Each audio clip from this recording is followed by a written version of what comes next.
ఈ అవసరాలు తగ్గితే బాగుంటాయండి. మరి అంటే కరెంట్ ఛార్జీలు కూడా కొంచెం భారంగా అనిపిస్తుంది అంటున్నారు, ఎలా అనిపించింది? కరెంట్ ఛార్జీలు కూడా అంటే పోయిన ప్రభుత్వం మీద కొంచెం తగ్గిస్తే బాగుండు, ఇనిషియేషన్ తీసుకుంటే బాగుండని ఉందండి. మిడిల్ క్లాస్ వాళ్ళని దృష్టిలో పెట్టుకొని కొత్త ప్రభుత్వాలు వచ్చాక రియల్ ఎస్టేట్ రంగం కూడా కొంచెం ఊపందుకున్నట్టుగా ఉంది. రేట్లతో సహా రిజిస్ట్రేషన్ ఛార్జీలు కూడా. అందుకుందంటే మిడిల్ క్లాస్ వాళ్ళు ఇల్లు కట్టుకొని ఇల్లు కొనుక్కోవాలంటే మరి వాళ్ళకి ఇబ్బందిగా ఉంటుంది కదండి ఈ రేట్ల గురించి. మేడం గతంలో ఎంత అయ్యాయి మంత్లీ ఈ మెయింటెనెన్స్ ఛార్జీలు, ఇప్పుడు ఎంత అవుతుంది? గతంలో అంతే అవుతాయండి. మిడిల్ క్లాస్ వాళ్ళు స్కూల్ ఫీజులు ఇవన్నీ కలుపుకొని గవర్నమెంట్ స్కూల్లో చదివించలేము, ప్రైవేట్ స్కూల్ ఫీజులు కట్టలేము. ఇంకా అలా ఉంది, ఏదో అలాగే మెయింటైన్ చేసుకుంటూ వస్తున్నాము. మేడం 6 పథకాల్లో ఏమన్నా అందుకున్నారా? పథకాలంటే ఇంకేం రాలేదండి, వస్తాయని ఆశతోనే ఉన్నాం. మేడం గారు చూసుకుంటే హౌస్ హోల్డ్ సర్వేలు కూడా చేస్తున్నారు, కొంతమందికి పెన్షన్లు పోతున్నాయి ఉన్నాయండి. రెంట్ల మీద అసలు కంట్రోలే లేదు. మిడిల్ క్లాస్ వాళ్ళు రెంట్కి ఉండాలన్నా కూడా చాలా ఇబ్బందిగా అనిపిస్తుంది. గతంలో మేడం ఎంత ఉండే సుమారు రెంట్లు అప్పుడు? మేము అంత క్రితం ఉన్నామండి, ఒక 2 years బ్యాక్ ఉన్నాము. 2 years కదా, ఒక 4 years బ్యాక్ ఉన్నాము. 4 years బ్యాక్ 5,000 అలా ఉండేది, మళ్ళీ 8,000 కట్టుకోవాల్సి వస్తుంది. మేడం చూసుకుంటేనేమో ఒక పక్క ఈసారి ఉద్యోగ కల్పన 12వ తారీఖు జాబ్ క్యాలెండర్ అంటున్నారు. ఇక్కడ యువత కొంచెం సాఫ్ట్వేర్ రంగం వైపు చూడొచ్చా ఈసారి అన్న? 4 ఏళ్ళు ఉంది కదా, ఇంకా చూస్తేనే బాగుంటుందని ఉందండి. ఏదైనా సాఫ్ట్వేర్ మనకి అమరావతి వస్తుంది కాబట్టి ఇప్పటి నుంచి ఎక్స్పీరియన్స్ తెచ్చుకుంటే నెక్స్ట్ మన వాళ్ళు మనకి ఎక్స్పీరియన్స్ దానికి యూజ్ అవుతుందనే ఉందండి అందరి ఉద్దేశం. నిన్న చూసుకున్నట్లయితే మన దేశంలో చూసుకుంటే ధనిక ముఖ్యమంత్రి గారు చంద్రబాబు గారు అంటున్నారు మంచి అవార్డు కూడా ఇచ్చారు, ఏడీఆర్ అని చెప్పి ఒక సంస్థ. ఎలా అనిపిస్తుంది? పర్లేదా? కొంచెం అదే హర్షణీయమేనంటారా? హర్షణీయమేనండి. ముఖ్యమంత్రి గారు ఇప్పుడు ఎవరైనా చేస్తారండి, ఎవరి ప్రయోజనాలు వాళ్ళు చూసుకుంటారు. వాళ్ళ ప్రయోజనాలతో పాటు కొంచెం ప్రజల ప్రయోజనాలు కూడా చూస్తారనే ఆశతోనే ఉన్నామండి. ఎక్కువ శాతం ఉప ముఖ్యమంత్రి పవన్ కళ్యాణ్ గారి క్రేజ్ ఎక్కువ. జనరల్గా చూసుకుంటే మరి ఆయన కూడా ఉన్నారు కదా ఉప ముఖ్యమంత్రికి, ఎలా అనిపిస్తుంది ఆయన పనితీరులో 7 నెలల్లో? ఏదైనా సరే ఒక రోజులో ఒక సంవత్సరంలో అవ్వాలంటే అవ్వదండి, టైం ఇవ్వాలి, ఎవరికైనా టైం ఇవ్వాలి. అయితే ముఖ్యమంత్రుల్లో పాత ముఖ్యమంత్రి ఇప్పుడు కొత్త ముఖ్యమంత్రుల్లో పేదలకు ఎవరు ఎక్కువ అంత దగ్గరగా ఉన్న ముఖ్యమంత్రి అంటే?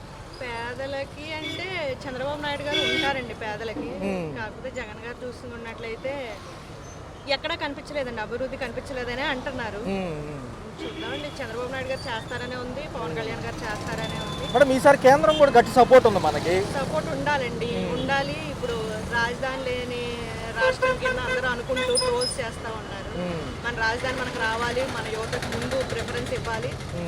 చాలా మంది వేరే స్టేట్స్ వెళ్ళిపోతున్నారు, వేరే కంట్రీస్ వెళ్ళిపోతున్నారు.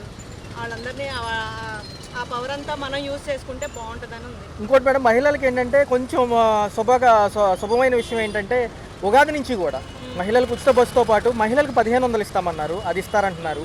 1,500తో పాటు మహిళలకు కూడా కొంచెం సపోర్టు, జాబ్స్ పరంగా కొంచెం సపోర్ట్ ఇస్తే బాగుండని ఉంది. నేను బీటెక్ చేశానండి, కాకపోతే ఏ ఉద్యోగం చేద్దామన్నా మెయిన్ క్యాస్ట్ ఒకటి ఓసీ అని చెప్పి కట్ ఆఫ్స్ ఒకటి ఉంటున్నాయి.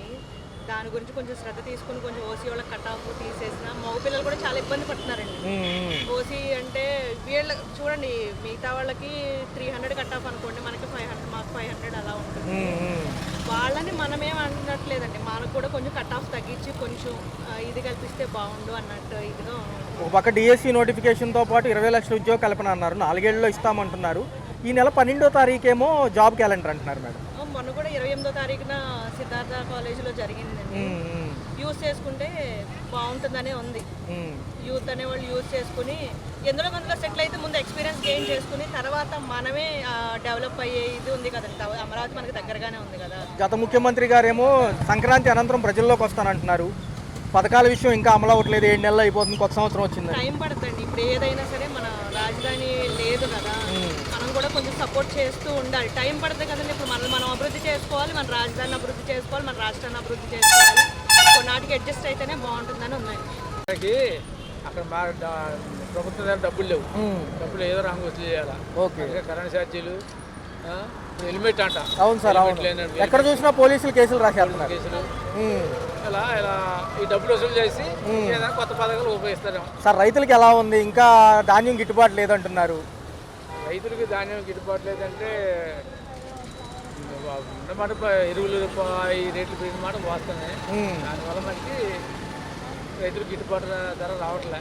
మరి ఏమో జగన్మోహన్ రెడ్డి గారు ఏమో పండగ అనంతరం ప్రజల్లోకి వచ్చి అడుగుతాము, మేము 7 నెలలు అయిపోయింది కదా, కొత్త సంవత్సరం కూడా వచ్చింది అంటున్నారు. మరి ఏమంటారు సార్ దానిపైన?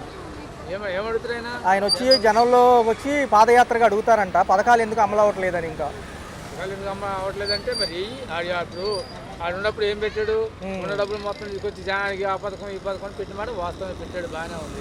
ఓ రోడ్లు లేవు, ఒక ఇల్లు లేవు, ఏమి లేవు, మంచి చెడు అనేది ఏమి లేక అట్లా వాడు చేసుకుంటూ వచ్చాడు. సార్ ఉచిత పథకాలు అసలు ఎంతవరకు ఇవ్వచ్చు అంటారు? ఉచిత పథకాలు ఎంతవరకు ఇవ్వచ్చు అంటే జనం దగ్గర ఎలా డబ్బులు వసూలు చేస్తే ఆ డబ్బులు బట్టి ఇవ్వడం జరుగుతుంది. ఆ సొంత డబ్బులు అక్కడ లేవు, జనం దగ్గర ఏదో రూట్లో జనం దగ్గర వసూలు చేయాలి. సార్ చూస్తే గతంలో అప్పుల పాలు అయిపోయింది ఆ ప్రభుత్వం ఉన్నప్పుడు అన్నారు, మరి ఇప్పుడు కూడా అప్పులే కదా సార్. కేంద్రం పోలవరం అప్పే అంటుంది. అవును, అప్పులు ఉన్నాయి కాబట్టి ఇప్పుడు జనం దగ్గర డబ్బులు వసూలు చేయాలి. ఓకే, సంపద సృష్టికి మరో మార్గం అయితే. సంపదను సృష్టించాలంటే ఈ రకంగా. మరి మోడీ గారు రాయితీలు కూడా ఏమి ఇవ్వట్లేదు సార్. వచ్చే ఆర్థిక సంవత్సరం బడ్జెట్ అన్న ఏమైనా పెడతారా? కనీసం జిఎస్టీలు మటుకు పెంచేస్తామంటే. జిఎస్టీలు పెంచారు కదా, జిఎస్టీలు పెంచడం వల్ల వచ్చే ఆదాయంతో ఏదన్నా చేయడానికి ముందుకు వెళ్తాం. మరి ఎలా ఉండబోతుంది సార్? 4 ఏళ్లలో అభివృద్ధి 20 లక్షల ఉద్యోగాలు అంటున్నారు. ఈసారన్నా చూస్తామా ఇక్కడ మనం ఐటీ సెక్టారు, ఇండస్ట్రీలు? ఏదైనా ఐటీ సెక్షన్ పెడితే సాఫ్ట్వేర్ కంపెనీలు వస్తే ఏమైనా ఉద్యోగాలు వస్తాయి. మరి అవి రావాలి కదా, వాటి కోసం. జమిలీ ఎన్నికలు వస్తే మళ్ళీ మాజీ ప్రభుత్వాలకే ఆస్కారం అంటున్నారు విశ్లేషకులు 2027కి ఒకవేళ కమిటీ ఓకే అంటే. జమిలీ ప్రభుత్వం రావడం అంటే ఆయన ప్రభుత్వం కోసం మోడీ గారు గెలవడం కోసం ఇట్లా చేయడం తప్ప అది కరెక్ట్ ఏం కాదు కదా. నిన్న వార్తల్లో చూసుకున్నట్లయితే మన దేశంలో అత్యంత ధనిక ముఖ్యమంత్రి చంద్రబాబేనంట. 9,931 కోట్లు అంటున్నారు. ఎలా అనిపిస్తుంది? కొత్త నివేదిక వచ్చింది. లాస్ట్లో మమతా బెనర్జీ ఉన్నారు మన దేశంలో అయితే. ఉన్నారు ఇప్పుడు డబ్బులు లేవడానికి ఎలా ఉంటాయి మరి. ముఖ్యమంత్రి గారు అంటే అంత మునుపు ఆయన సంపాదన అలా సంపాదించుకున్న బట్టి వాస్తవం ఉన్నాయి. అంటే వాటిని ఖర్చు పెట్టలేడు కదా. అవును సార్, అవును. సొంత డబ్బులు ఖర్చు పెట్టలేదు. ఏదో రకంగా ప్రజలను ఎత్తున భారం మోపి ఇక ఆ రకంగా కొత్త పథకాలు ఏంటంటే అమలు చేయడం. ఫైనల్ క్వశ్చన్ సార్, ఉప ముఖ్యమంత్రి గారి పనితీరులు ఎలా ఉన్నాయి? ఎవరు? ఉప ముఖ్యమంత్రి పవన్ కళ్యాణ్ గారు ఉన్నారు కదా, ఆయన ఇప్పుడే జనంలోకి వెళ్తున్నాడు. అప్పుడే పథకాలు కట్టడం కానీ ఇలాంటి ఇంకోటి కానీ చేయడానికి మొదలవలేదు కదా. రియల్ ఎస్టేట్ రంగం ప్రకారం చూసుకుంటే భూమి రిజిస్ట్రేషన్ ఛార్జీలతో పాటు భూ రేట్లు కూడా పెంచనున్నామన్నారు. నిన్న 1వ తారీఖు నుంచి అమలు అంటున్నారు సార్, ఎలా అనిపిస్తుంది? రిజిస్ట్రేషన్ ఛార్జీలు పెంచాలంటే మరి రిజిస్ట్రేషన్ ఛార్జీలు పెంచుతున్నా అంటున్నారు. మరి గవర్నమెంట్కి మళ్ళీ ఒక కొత్త ఆదాయం రావాలి కదా. కొత్త ఆదాయం కోసం ఏంటంటే ఇట్లా రియల్ ఎస్టేట్ డెవలప్ చేస్తే దాని మీద వచ్చేటువంటి ఆదాయం కొంత, ఇట్లా ఈ కరెంట్ ఛార్జీలు కొంత. వాలంటీర్ వ్యవస్థ గురించి ఏమంటారు సార్? ఉంటే బాగుంటుంది అంటారా? ఎందుకంటే పక్కగా పెట్టేశారు కదా, 3-5 నెలలు అవుతుంది దగ్గర. వాలంటీర్ వ్యవస్థ ఉంటే మంచిది అన్నది, కానీ మరి ఇప్పుడు వాళ్ళకంత జీతాలు ఇవ్వడానికి లేవు. వేరే పథకాల ద్వారా వాటికి వచ్చేటప్పటిని ఇప్పుడు పోలవరం ప్రాజెక్ట్ అన్నాడు, దానికి వచ్చే ఇన్కమ్, దానికి వచ్చేటువంటి డబ్బుల్ని ఇట్లా ఉపయోగించాడు ఆయన పోయిన ముఖ్యమంత్రి గారు. మరి ఇప్పుడేమో అట్లాంటి అవకాశాలు లేవు, డబ్బులు లేదు, ఉద్యోగాలు వాళ్ళకి జీతాలు ఇవ్వడానికి అవకాశం లేదు.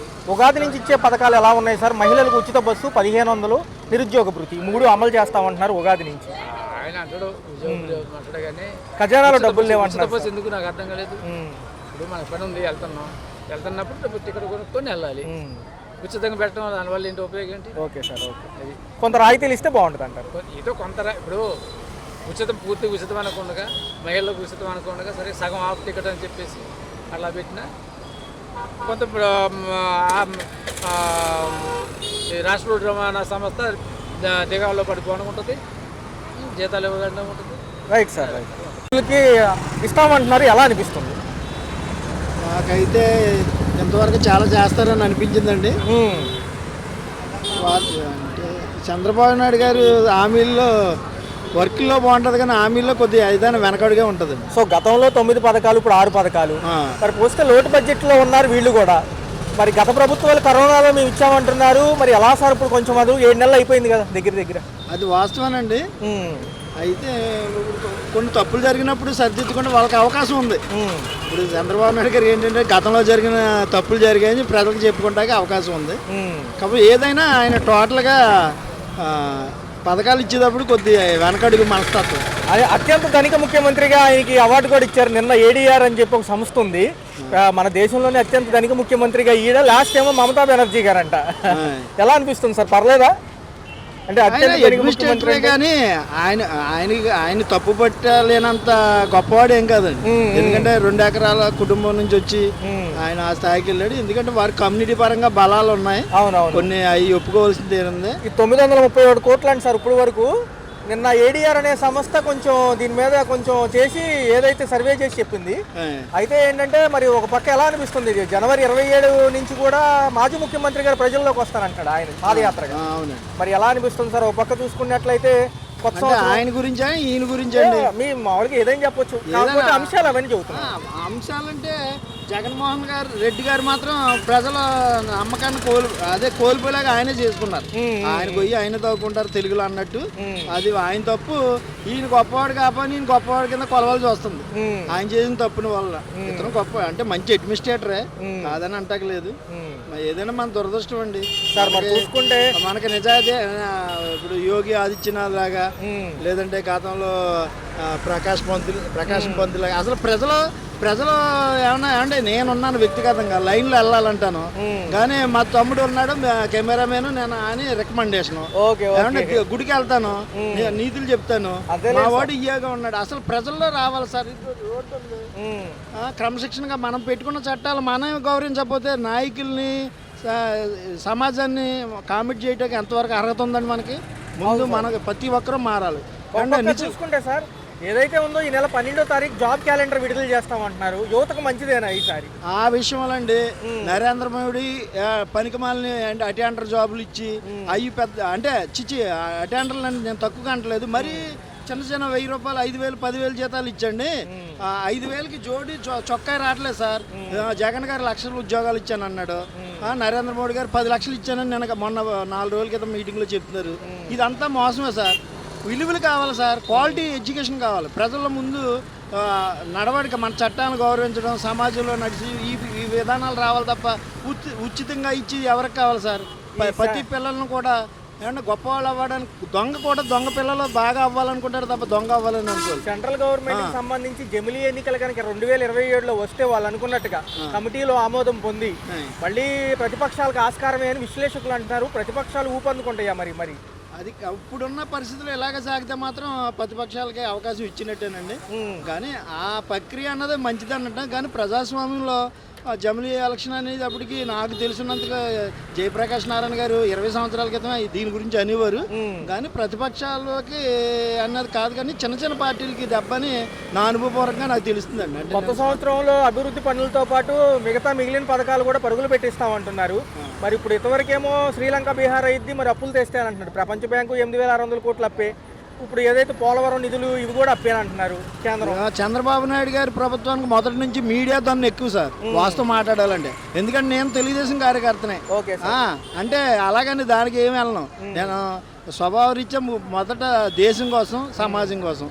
అయితే అన్ని జిమ్మిక్కులు సార్ అవన్నీ. ప్రచారం ఎక్కువ, పనులు తక్కువ. కంపెనీలు పెట్టుబడుల రాబడి కోసం దావోస్ పర్యటనకి వెళ్ళబోతున్నారు 20వ తారీఖు అనంతరం కూడా. ఎలా అనిపిస్తుంది? అంటే ఒక విషయంలో చెప్పుకోవాల్సి వస్తే ఆయన ఇతర అంటే గతంలో చేసిన సీఎంల కంటే ఈయన కొద్ది సక్సెస్ రేట్ ఉందండి. నేను చెప్పి అంత అర్హతలు నాకు లేదు, కానీ ఏంటంటే ఉన్న పరిజ్ఞానంతో చెప్పగలిగేది ఏంటంటే ఇతర సీఎంల మీద బెటర్ అయితే ఇతను బెటరే. ఎందుకంటే ఎడారిని షార్జా చేశారు అక్కడ దుబాయ్లో, సింగపూర్ పనికిరాందాన్ని అలా చేశారు. అంటే ఇలాంటి కొత్త ఆలోచనలతో ఉన్నవాళ్ళు. నరేంద్ర మోడీ కూడా గుజరాత్ని ఆయన వచ్చిన తర్వాత ఇలాంటి కొత్త ఆలోచనలతో పరుగులు పెట్టించాడు. అలాగే ఈయన చేస్తాడని చాలా మంది ఆశ దృక్పథంతో ఉన్నారండి. వాలంటీర్లు కూడా తీసుకుంటే బాగుంటుంది అంటున్నారు. అది ఖచ్చితంగా వాలంటీర్స్ వ్యవస్థని కొన్ని జగన్ మీద ఉన్న తప్పుతో అంతమందిని రోడ్డు మీద ఆడేయడం కూడా కరెక్ట్ కాదు. అది దాని గురించి కూడా ఏదో ఆలోచనతో బాగుంటుంది. Okay sir.